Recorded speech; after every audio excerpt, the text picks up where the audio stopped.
Hello ಸ್ನೇಹಿತರೆ, welcome back to my channel Shobha gardening. ಸ್ನೇಹಿತರೆ, ಇವತ್ತಿನ ಟಾಪಿಕ್ಕು ಹೂವಿನ ಗಿಡ. ಒಂದು 4 ಹೂವಿನ ಗಿಡ ಬಗ್ಗೆ ಹೇಳ್ತೀನಿ ಸ್ನೇಹಿತರೆ.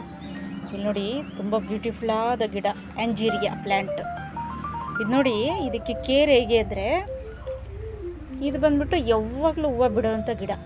ನೋಡಿ, ಹೂವು ಬಿಟ್ಟ ಮೇಲೆ ಇದೇನಾಗುತ್ತೆ ಗೊತ್ತಾ, ಫಸ್ಟ್ ಪಿಂಕ್ ಕಲರಲ್ಲಿ ಇರುತ್ತೆ, ಆಮೇಲೆ ವೈಟ್ ಕಲರಾಗಿ ಚೇಂಜ್ ಆಗ್ತಾ ಬರುತ್ತೆ. 20 ದಿನ ಇರುತ್ತೆ ಇದ್ರದ್ದು ಹೂವು. ನೋಡಿ, ಇದು ಹೊಸತಿ ಬಿಡ್ತು, ಮತ್ತು ನಾನು ಕಟ್ ಮಾಡಿ ಬಿಟ್ಟೆ, ಫುಲ್ಲು ಒಣಗಿಬಿಟ್ಟಿತ್ತು. ಮತ್ತೆ ಕಟ್ ಮಾಡಿ ಬಿಟ್ಟ ಮೇಲೆ ನೋಡಿ ಇವಾಗ ಬಿಡ್ತಾ ಇದೆ ಮತ್ತೆ ಹೂವು. ನೋಡಿ, ಇದು ಏನು ಮಾಡಿ, ನೀವು ಸೀಸನ್ಗೆ ಹೂವು ಬಿಟ್ಟ ಮೇಲೆ, ಅದು ಹೂವು 20 ದಿನ ಆದಮೇಲೆ ನೀವೇನು ಮಾಡಿ, ಕಟ್ ಮಾಡಿ ಬಿಟ್ಬಿಡಿ. ಕಟ್ ಮಾಡಿ ಬಿಟ್ಮೇಲೆ ಮತ್ತೆ ನಿಮಗೆ ಅಲ್ಲಿಂದ ಹೊಸ ಹೂವು ಬಿಡುತ್ತೆ.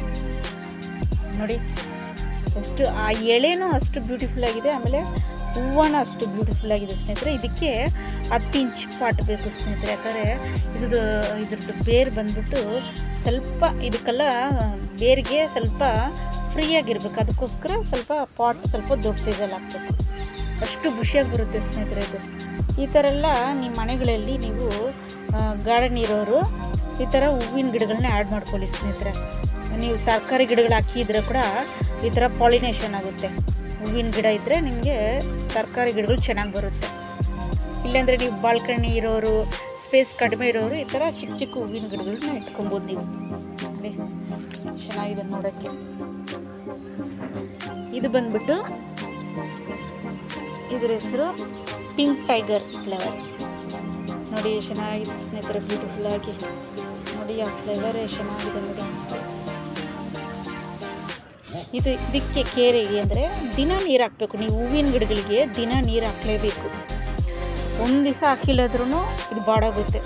ದಿನ ಕೇರ್ ಬೇಕೇ ಬೇಕು. ನೀವು ಹೂವಿನ ಗಿಡಗಳನ್ನ ಇಟ್ಟರೆ ಅದು ಕೇರ್ ಮಾಡ್ತಾನೆ ಇರಬೇಕು. ತಿಂಗಳಿಗೊಂದ್ಸರಿ ಗೊಬ್ಬರ, ಸ್ವಲ್ಪ ವರ್ಮಿ ಕಂಪೋಸ್ಟು ಒಂದು ಇಷ್ಟಿಷ್ಟು ಹಾಕ್ಕೊಂಡ್ಬಿಟ್ರೆ ಸಾಕು. ನೀವು ತಿಂಗಳಿಗೊಂದ್ಸರಿ ದಿನ ನೀರು, ವಾರಕ್ಕೊಂದ್ಸರಿ ನೀವು ಕ್ಲೀನ್ ಮಾಡೋದೆಲ್ಲ ಸ್ವಲ್ಪ ತೋಡೋದು, ಪಾಟ್ಗಳಲ್ಲಿ ಸ್ವಲ್ಪ ತೊಡ್ಕೊಳೋದು, ಮಣ್ಣು ತೊಡ್ಕೊಳೋದು, ಸ್ವಲ್ಪ ಲೂಸ್ ಮಾಡಿ ಬಿಡಬೇಕು. ಟೈಟ್ ಇರೋ ಮಣ್ಣೆಲ್ಲ ಸ್ವಲ್ಪ ಲೂಸ್ ಮಾಡಿ ಬಿಟ್ಬೋದು ಅಷ್ಟೇ. ಒಣಗಿರೋ ಎಲೆಗಳನ್ನ ಕಿತ್ತಾಕೋದು, ಈ ಥರ ಮಾಡ್ಕೊಳ್ಳಿ. ಇದು ಜಾಸ್ಮಿನ್ ಸ್ನೇಹಿತರೆ. ಇದು ನೋಡಿ, ನೆಲದಲ್ಲೆಲ್ಲ ಹಾಕಿರ್ತಾರೆ. ತುಂಬ ಜನ ಮನೆ ಹತ್ರ ಇರುತ್ತೆ ಇದು. ತುಂಬ ಮನೆ ಹತ್ರ ನಾನು ನೋಡಿದ್ದೀನಿ, ನೆಲದಲ್ಲಿ ಹಾಕಿರ್ತಾರೆ. ಅಷ್ಟು ಖುಷಿಯಾಗಿ ಬರುತ್ತೆ. ಇದು ಪಾಟಲ್ಲಿ ಹಾಕಿದ್ರೆ ಬೆಳೆಯೋ ಸ್ವಲ್ಪ ಕಡಿಮೆ ಸ್ನೇಹಿತರೆ. ಹಾಗಾದರೆ ನಿಮಗೆ ಏನಂದರೆ, ಈ ಥರ ಹೂವಿನ ಗಿಡಗಳು ಬೇಕಂದರೆ ನೀವೇನು ಮಾಡಿ, ಈ ಥರ ಪಾಟಲ್ಲೇ ಹಾಕ್ಕೊಳ್ಳಿ. ಬೇರೆ ನಿಮಗೆ ಜಾಗ ಇಲ್ಲ, ನಿಮ್ಮ ಮನೆ ಮುಂದ್ಗಡೆ ಜಾಗ ಇಲ್ಲ ಅಂದರೆ ಬೇರೆ ದಾರಿಯಲ್ಲಿ ಏನು ಮಾಡೋದು, ಈ ಥರ ಪಾಟ್ಗಳಲ್ಲಿ ಇಟ್ಕೊಳ್ಳಿ. ದೊಡ್ಡ ಪಾಟ್ಗಳಲ್ಲಿ ಇಟ್ಕೊಳ್ಳಿ. ದೊಡ್ಡ ಪಾಟ್ ಬರುತ್ತಲ್ಲ, ಆ ಥರ ತೊಗೊಳ್ಳಿ. ಪಾಟ್ಗಳು ಆಗದಿದ್ದರೆ ನೀವು ಇದಕ್ಕಂತ ಸಪ್ರೇಟಾಗಿ ಬರುತ್ತೆ, ಬಕೀಟ್ಸ್ ಬರುತ್ತೆ, ಪೈನ್ ಬಕೀಟು. ಆ ಥರ ಅಂಗಡಿಗಳಲ್ಲೂ ಸಿಗುತ್ತೆ ನಿಮಗೆ, ಸ್ಕ್ರ್ಯಾಪ್ ಅಂಗಡಿಗಳಲ್ಲಿ ಸಿಗುತ್ತೆ. ಆ ಥರ ತೊಗೊಂಬಂದು ಹೋಲ್ಸ್ ಹಾಕ್ಕೊಂಬಿಟ್ಟು ನೀವು ಮಾಡ್ಕೊಬೋದು. ನೋಡಿ, ಇದರಲ್ಲೂ ಹೂವು ಬಿಡ್ತಾನೇ ಇರುತ್ತೆ ಯಾವಾಗಲೂ. ಇದಕ್ಕೂ ಅಷ್ಟೇ, ತಿಂಗಳಿಗೊಂದ್ಸರಿ ಗೊಬ್ಬರ ಸ್ವಲ್ಪ ಹಾಕ್ಬಿಟ್ರೆ ಚೆನ್ನಾಗಿ ಬೆಳ್ಕೊಂಡು ಹೋಗುತ್ತೆ. ಇದರಲ್ಲೇ 2-3 ವೆರೈಟಿ ಇರುತ್ತೆ ಸ್ನೇಹಿತರೆ. ಡಬಲ್ ಪೆಟ್ಲ್ ಕೂಡ ಬರುತ್ತೆ ಇದರಲ್ಲೇ. ನೋಡಿ, ಈ ಥರ ಹೂವಿನ ಗಿಡಗಳನ್ನ ಮನೆ ಮುಂದ್ಗಡೆ ಇಟ್ಕೊಂಡ್ರೆ ಚೆನ್ನಾಗಿರುತ್ತೆ ಸ್ನೇಹಿತರೆ. ಒಂಥರ ಬಟರ್ಫ್ಲೈಸು ತುಂಬ ಬರುತ್ತೆ ಈ ಥರ ಹೂವಿನ ಗಿಡಗಳಿಗೆ, ತುಂಬ ಬಟರ್ಫ್ಲೈಸ್ ಬರುತ್ತೆ. ಇನ್ನೊಂದು ತೋರಿಸ್ತೀನಿ ನೋಡಿ. ಇದು ಬಂದು ಆಸ್ಟರ್ ಡೈಸಿ ಪ್ಲ್ಯಾಂಟ್. ಇದೂ ಅಷ್ಟೇ, ಇದರಲ್ಲಿ ಪರ್ಪಲ್ ಕಲರ್ ಹೂವು ಬಿಡುತ್ತೆ ಸ್ನೇಹಿತರೆ. ಇದೂ ಅಷ್ಟೇ, ಸೀಸನ್ ಮುಗ್ದೋತು, ಇವಾಗ ನೋಡಿ ಮತ್ತೆ ಬರ್ತಾ ಇದೆ. ಇದೂ ಅಷ್ಟೇ ನೋಡಿ, ಇದನ್ನು ಹೂವು ಬಿಡ್ತಾನೆ ಇರುತ್ತೆ. ಇದು ಬಿಟ್ಟು ಮುಗಿದ ಮೇಲೆ ನೀವೇನು ಮಾಡಿ, ಕಟ್ ಮಾಡಿ ಬಿಟ್ಬಿಡಿ. ಆ ಒಣಗಿರೋದೆಲ್ಲ ಕಟ್ ಮಾಡಿ ಬಿಟ್ಬಿಟ್ರೆ ಮತ್ತೆ ನೋಡಿದ್ರೆ ಅದು ಸಿಗುತ್ತಾ ಇದೆ. ನೋಡಿ, ಹೂವು ಬಿಡುತ್ತೆ ನೆಕ್ಸ್ಟು. ನೋಡಿ, ಇದು ನಾನು ತೊಗೊಂಡು ಬರುವಾಗ ಚಿಕ್ಕ ಪಾಟಲ್ಲೇ ತೊಗೊಂಡೆ, ಇವತ್ತು ಸ್ವಲ್ಪ ದೊಡ್ಡ ಪಾಟಿಗೆ ಶಿಫ್ಟ್ ಮಾಡಿದ್ದೀನಿ. ನೋಡಿ, ಯಾವುದೇ ಹೂವಿನ ಗಿಡ ಇದ್ರೂ ನೀವು ಬ್ರೂನಿಂಗ್ ಮಾಡಿ ಬಿಡ್ತೀವಿ, ಆರಾಮಾಗಿ ಬೆಳ್ಕೊಂಡು. ನೀರು ದಿನ ಹಾಕ್ತಾ ಇರಬೇಕು. ಹೂವಿನ ಗಿಡಗಳಿಗೆಲ್ಲ ತುಂಬ ಕೇರ್ ಜಾಸ್ತಿ ಬೇಕು.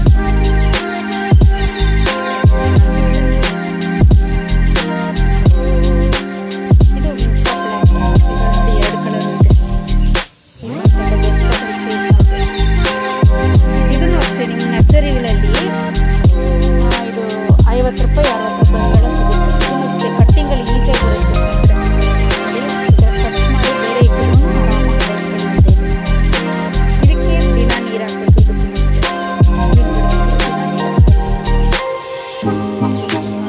ಎರಡು ಕಲರು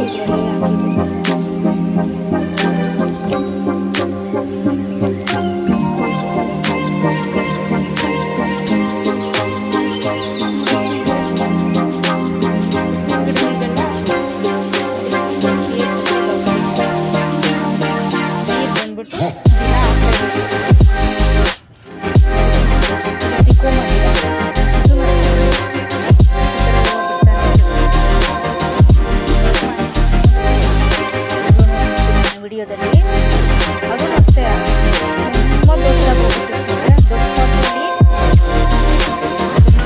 ಸ್ನೇಹಿತರೆ.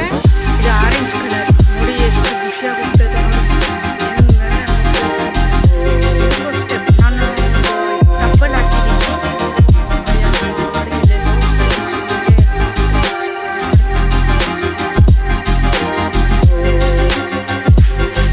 ಯೆಲ್ಲೋ ಕಲರ್ ಇದರಲ್ಲೂ ಅಷ್ಟೇ ಬಿಡ್ತಾನೆ ಇರುತ್ತೆ.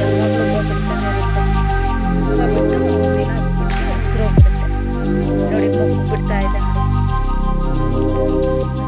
ಅದೇ ಇದ್ರದ್ದು ಬೀಜ ಇದ್ರೂ ಬಿಟ್ಟಿದೆ ಅದರೊಳಗಡೆ. ನೋಡಿ ಇದು ಒಣಗಿದ ಮೇಲೆ ನೀವು ಎತ್ತಿಟ್ಕೊಳ್ಳಿ. ನೆಕ್ಸ್ಟ್ ನೀವು ಈ ಥರ ಎಲ್ಲ ಒಣಗಿರೋ ಬೀಜಗಳನ್ನ ಕಲೆಕ್ಟ್ ಮಾಡಿ ಇಟ್ಕೊಳ್ಳಿ. ನೀವು ಸಪ್ರೇಟಾಗಿ ಪಾಟಲ್ಲಿ ಹಾಕ್ಕೊಬೋದು. ಇದೆಲ್ಲ ಚಿಕ್ಕ ಚಿಕ್ಕ ಪಾಟ್ಗಳಲ್ಲಿ ಕೂಡ ನೀವು ಇಟ್ಕೊಬೋದು. ಇಲ್ಲ ನಿಮ್ಗೆ ದೊಡ್ಡದೇ ಬೇಕಂದರೆ ದೊಡ್ಡ ಸೈಜಲ್ಲಿ ಆಗಬೇಕಂದ್ರೆ ದೊಡ್ಡ ಪಾಟಲ್ಲಿ ಹಾಕ್ಕೊಳ್ಳಿ. ಈ ಥರ ಚಿಕ್ಕ ಚಿಕ್ಕದು ಚೆನ್ನಾಗಿರುತ್ತೆ ಮನೆ ಮುಂದ್ಗಡೆ ನೋಡಿ. ಓಕೆ ಸ್ನೇಹಿತರೆ, ಹೂವಿನ ಗಿಡದ ಬಗ್ಗೆ ನಿಮಗೆ ಹೇಳಿದ್ದೀನಿ. ವಿಡಿಯೋ ಇಷ್ಟ ಆದರೆ ಲೈಕ್ ಮಾಡಿ, ಶೇರ್ ಮಾಡಿ, ಸಬ್ಸ್ಕ್ರೈಬ್ ಮಾಡಿ. ಪ್ಲೀಸ್ ಸ್ನೇಹಿತರೆ, ನನ್ನ ಚಾನಲ್ಗೆ ಸಪೋರ್ಟ್ ಮಾಡಿ. Take care. ಬಾಯ್ ಸ್ನೇಹಿತರೆ.